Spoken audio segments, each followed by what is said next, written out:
Greetings, Marsh here, and welcome to episode 389 of my modded Factorio playthrough. In this episode, we are going to fight some biters, as well as increase our copper production, and also add some UPS to the factory. Enjoy. Alright, now that the robots are mostly done, it means there'll be less lag for us to fight some biters here. And we have to kind of be careful, because when we jump out here, if we just collect all this with our robots, they're all going to end up getting killed and fighting. So for now, let's just come out here and fight some biters. First of all, the laser defense is quite good. So we're basically looking for the orbs with color on them. We don't really care about these smaller ones, but we're constantly collecting orbs by just being out here. But let's fight. On the small scale, the laser defense works quite well. It's when there's more of them that it starts to not be enough.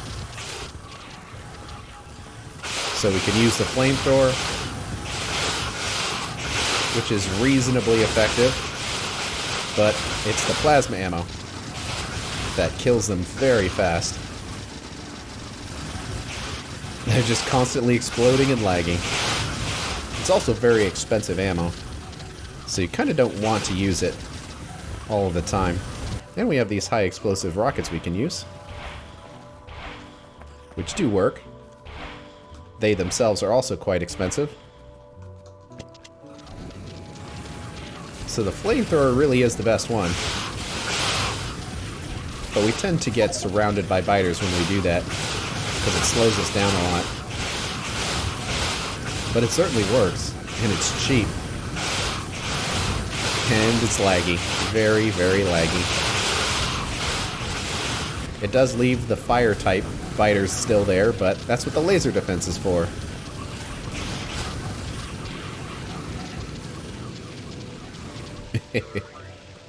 And we're back. Gotta get all the goo off of us first so we can move faster. I wish there was a way to counter that, but as far as I know, when they goop you, you just have to be slow. Of course, there's gonna be lots of them. Walking backwards is probably the most efficient way of using the flamethrower, because then it forces them all to walk through the flames. It's funny how the fire types are left over, but don't get too close. As strong as our armor is, those turrets could still kill us. So laggy. Probably could use even more laser defense, unfortunately. Or fortunately, depending on how you look at it. Let's back up here so we're away from all of that for a second. I want the robots to park again, because fighting biters is just a little sad if you don't have any nukes. So where are we going this time? How about in there? Seems good. Yoink. Oh, the lag.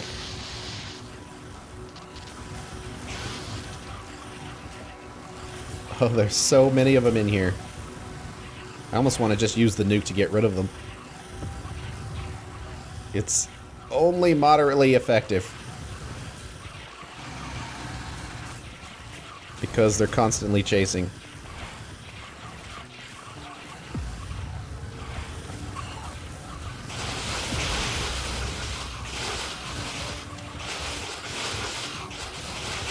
I almost fired a nuke at close range here, but oh man, there's so much. Flamethrower time. The computer is very sad right now. Very, very sad. And they are actually getting through the shield a little bit. And our batteries, so we might actually run out of power here if we're not careful. And there's more of them.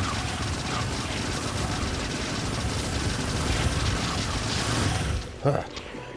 There's like critical mass of biters just waiting to fight. And yeah, believe it or not, we are running out of power, so we can't do this forever.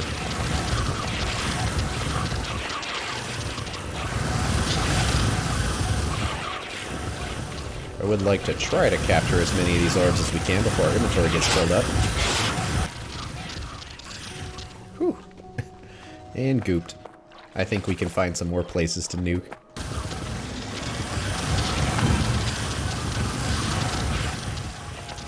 like up there.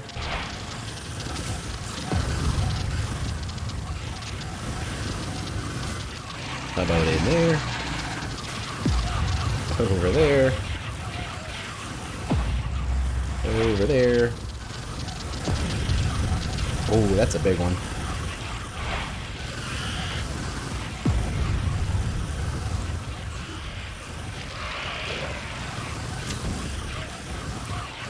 We have one left, and of course we can't return home if we have a nuke in our inventory, because that means we didn't do our job. So how about in there?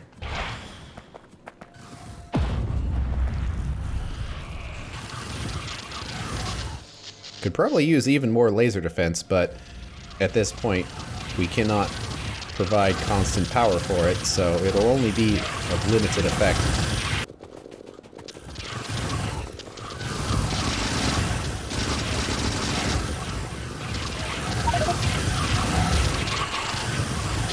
Well, inventory is about full, so I suppose that's also the sign that it's time to leave. Well, that was fun. But we need to leave. Meanwhile, we have actually launched that last protection field. And let's see, do we have any extra items in any of the chests? We do not. So we have no spaceship parts because all of them have been launched. And no extras were made. And also we have no satellites because we're above 1 million space science. And we don't need to make any more. So that's mostly the end of our rocket launches. In the meantime, how has science been doing? Well, it's certainly a full belt, but because of the lag spikes, it's kind of hard to tell if it's pulsing or not. But certainly our fixes have helped get the most out of each one of these setups. And let's go back and take a look at our tungsten here, where this warehouse has 24K of tungsten in it, which means we are building up extra, which is what we want to do. It is a buffer, so whatever titanium runs, hopefully with our fixes, plus with this buffer, it can survive the burst that will be required to fill up the train when it comes by. And deuterium is still running at full blast, which is great. And our new propane burner seems to be working. So this is probably what our power armor will end up as. If we remove any more of these fusion reactors, fighting for an extended period of time will just be too difficult.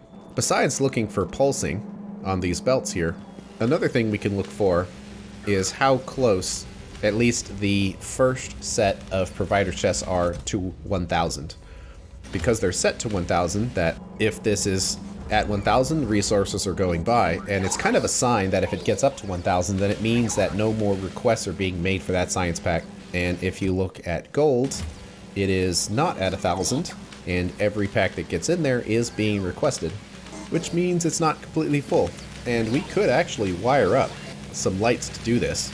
Let's do a nice little setup here, and how about have some combinators, and let's do the green signals so they don't combine with this one. So if we do that, we have the input of each science pack. So then we need to say, is it greater than, how about 900 is pretty close to being maxed out. If so, output, how about a green signal? And we need to do the same thing for each pack type. Although space science is a little different because it's being held with 2000, so we'll double this to 1800. And let's put some lights here. We don't actually have them in our inventory, so we're going to have to wait for them to get here because we don't need light to see anymore. And let's just use the green wire again as an output. And then say if green is more than 0 and use colors, so it's a green light. And we copy it over, and that tells us that the limiting factor for running at full speed right now is gold science, and that might help at a glance. It only applies to this one right here, so it doesn't say what's going on down the line, but it is a hint of everything else, and that should be the fix that we need. And we're at 79%, so it's still moving, but we're probably still looking at about another hour or hour and a half of science pack consuming before we're at the final research, which besides what we're doing now, also adds in the purple science, the pink science, and the space science. Space science we already have, but the other two will also stress our factory even further, and that might expose other issues that need fixing. We're at 63 gigawatts or so. Everything seems to be operating pretty good, and we have lots of power sources right now. We have the propane power plant, the enriched fuel block / tree fuel block power plant, solar panels, and the 5 nuclear power plants, with 75% of the thorium plants going at full blast, which is the primary source of power in the factory. So I guess for now, I'll just keep an eye on things and come back in a bit when something exciting happens. We're getting pretty close here, up to 95%. Still haven't maxed out the gold science packs, which is fine. I mean, we're using the entire belt, so it's not like there's been any hiccups. We just haven't completely maxed out every chest here, which the buffer is quite substantial. And not every lab is going. We'd want to see this at about 30 gigawatts or so. There are occasional labs that you can see here that don't quite have their packs yet, but we're getting pretty close. This is the thing that we have been building up to for more than 700 hours now, is this final tier of faster than light theory. And in fact, it's not theory anymore, it's faster than light propulsion systems, which will give us the faster than light drive. And luckily, the actual drive isn't very difficult to make. Now, it does require an immense amount of modules, but we make those at about 1 a second. So after we do all this research, we will have to make a couple of modules here, and I suppose we can calculate that. But let's put this in the queue. But let's say we had 500 modules of each, of course, times 25, because we need to do 25 drives, which gives us 12,500 total modules, divided by 60 to find out how many minutes, and divided by 60 again, which means after this is all done, we will have another 3.5 hours or so to make the modules necessary to build these drives. And in fact, we can try to get ahead on this a little bit, because we need 12,500 modules. How about we just increase this to 12,500? Probably shouldn't be doing this right before we do the next research, because running the two of these together could potentially cause some logistics issues on their own. But I don't think that much actually goes into modules, because electronics components are very easy to make and they're very bulky. So it looks like we're using a lot of resources when we really aren't, because we follow these blue boards back to their origin. You can see that to make all of the boards that we need, we're actually really not consuming that many resources, that this whole thing would need a couple of electronic components, but not really that much, so it probably won't matter. But we'll see. Nonetheless though, if we get started on those modules now, then we won't have to wait an extra 4 hours to beat the game. And because we don't need to have 1 million science packs in reserve, we just wanted that to get a head start, that when we start using those science packs, we don't exactly need to make more. So instead of 1 million, how about 100,000? So we'll use the first 900,000 science packs without launching rockets, and then when we get close to the end, the rocket launches will start up again, at least for a little while. It does seem like we're making some copper requests, and we tend not to have these strong boxes full, so whenever you make a request and it's not for a full train, that meant that the full train was not available. So it's falling behind to a small degree. But in this situation, it's not necessarily because we can't make the resources, because we absolutely can. We're consuming 2 full green belts of it, and it seems like it's just not enough. Although this belt right here could just be a little slow, so this might help a little bit. Let's get rid of those weird blue belts we only used for a little while. And yeah, due to irregularities about how this unloads, it's not unloading everything completely evenly. But it's probably fine. Nonetheless though, we probably want more output than this. So let's see what we can do. And these things are already limited on pipe throughput, where each one of these lines would essentially need its own pipe. And that does become a little problematic, but we could probably do it with some shenanigans here. We would have something like that. These machines haven't even been maxed out, so how about we do that now? Wow, that certainly gets the job done. And the power pole there will basically do that. So then we would need about 4 of these. Let's just mash it in all the way because we don't know how it's going to fit. Something like that. And then pick them all up again and put them somewhere nicer. Like right there. So, if I did this correctly, we should have 4 belts and 4 pipes going in and out. So that can hop over.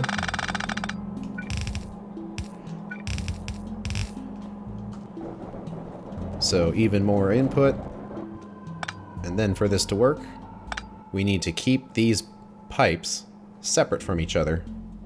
And the other 2 pipes can go in the other side. So that is a lot of copper input, and it's a lot of copper output too. So this one isn't running at full blast, but that's just because it's doing what it can. And it looks like, well, I guess that makes sense, that it cannot get rid of its coolant fast enough. So we'll max everything out, and hopefully that's enough. Guess we can kind of check here. Well, the output is full, so it can actually not use its steam fast enough. We have better steam turbines, but they don't actually use the steam any faster. They just can go to a higher temperature. So for this to run at 210, each one of these use 60. So we would technically need 4 of them. But let's see if 3 gets the job done. And very close to starting the new research. Gold science still hasn't caught up, but we're about to find out if our factory is prepared for this. It should be, for the most part, because we already did the math and we already upgraded things, but the problem might come down to the ore bus and having to split the resources across all these different ores. But we'll see. And yet, still making limited requests of copper. Wrong color of turbine. Anyway, they are hooked up. And it's not quite enough for this machine. Well, it's kind of catching up. Looks like it's also just short on water. So let's put 2 of them in here. See what we can get. Okay, is that enough? Seems like it.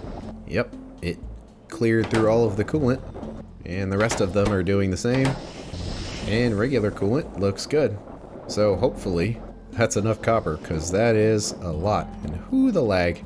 The biters must be attacking right now. And they are. It lags even more now that our turrets are upgraded and faster. Besides the lag, everything seems alright. Just gotta wait for that last 1%, which is taking longer than I thought it would.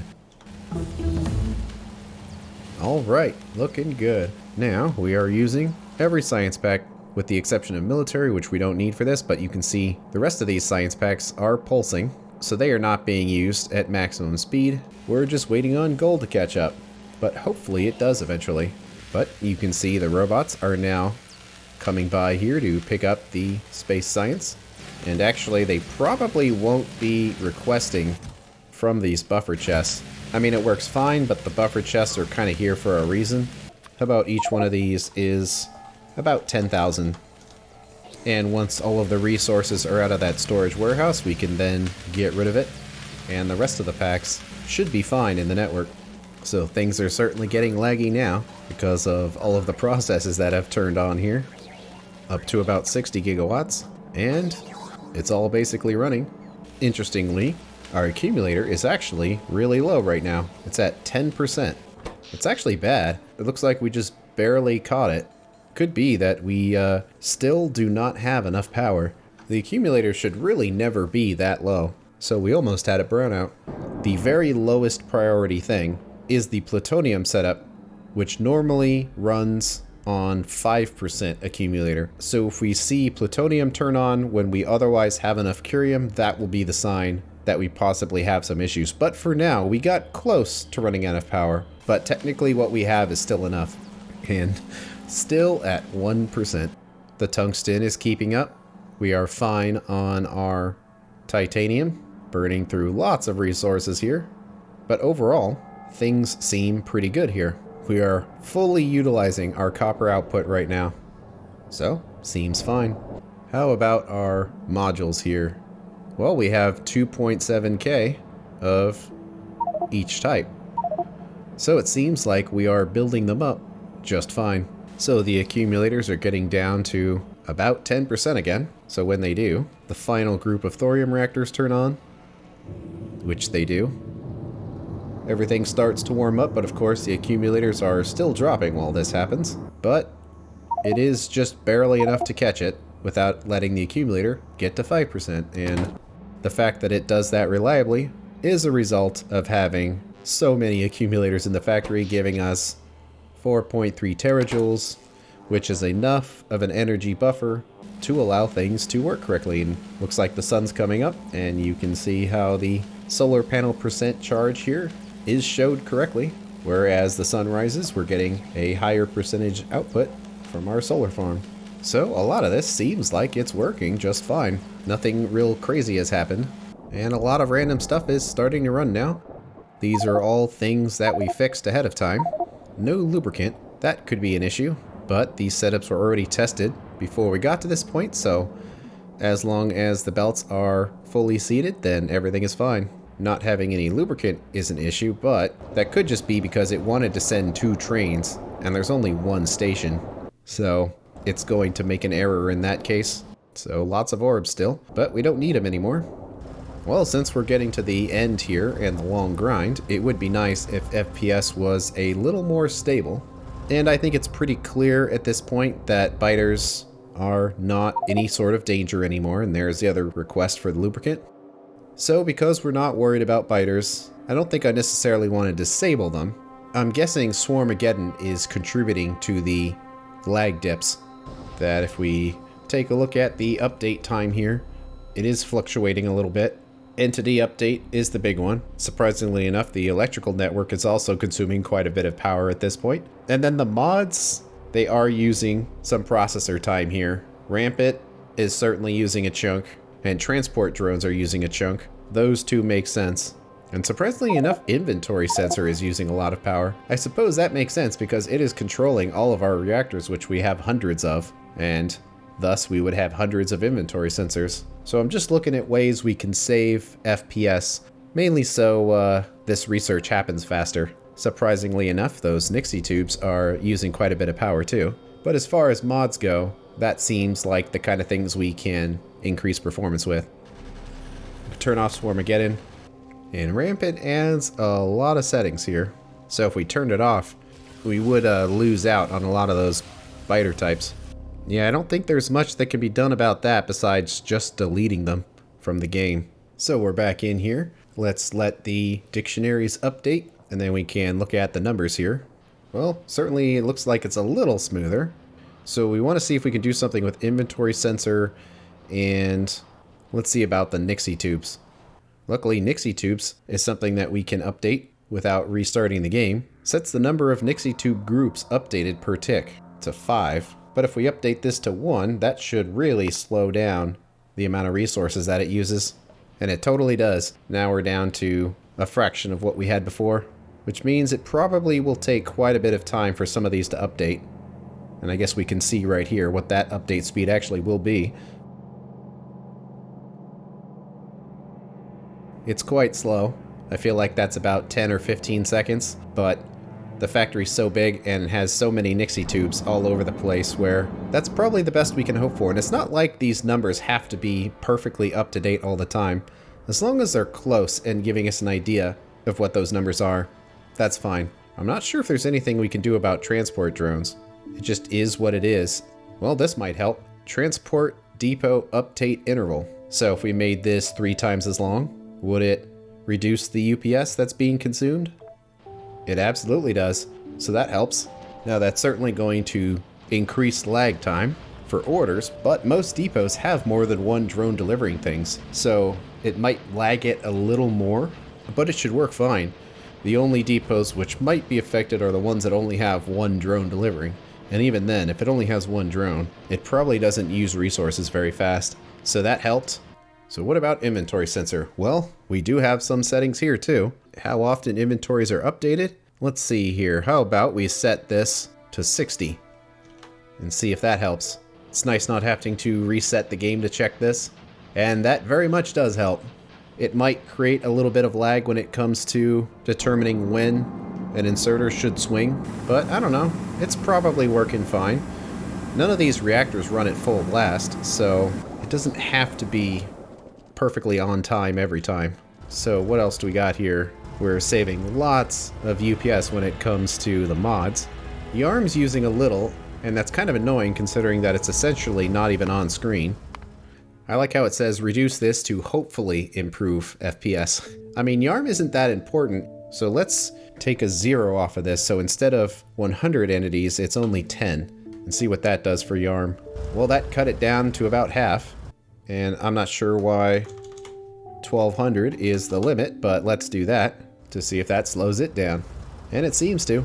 So anything else? I'm still staring at rampant, but when you have this many biters, there's not much that can really be done. Yeah, those numbers seem pretty healthy. And in fact, those are some pretty good changes because we were kind of bumping against the edge of 60 FPS for quite a while, and it looks like we were a healthy amount below 16.6. So for now, I think we're fine. Ah, it is smooth again, barely. That will help just do the research faster, of course. More UPS gets things done quicker. But also, if I do a factory tour, then having everything run smoothly would just make for a better viewing experience. So it's good that we did all of that. Everything seems to be running. It creates little gaps from time to time, but it's still going. I would really like to see gold finally fill up, but it might be a while still. Otherwise, it's looking pretty good. So assuming there are no more issues, the factory is more or less complete at this point. Now it's just waiting the 8 or so hours for this final research to occur. And that's based on how we calculated it.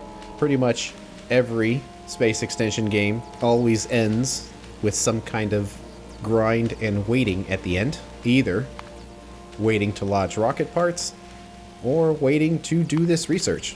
And it kind of comes down to your pride as a Factorio player on how long you are willing to let the computer and the video game play itself while you go do something else. And you could let it run for days if you really want to. So you could build a rather small factory and just let it go for 300 hours. But that's not very interesting, and I kind of see that as cheating in a way. I mean, it's just a game, it doesn't really matter.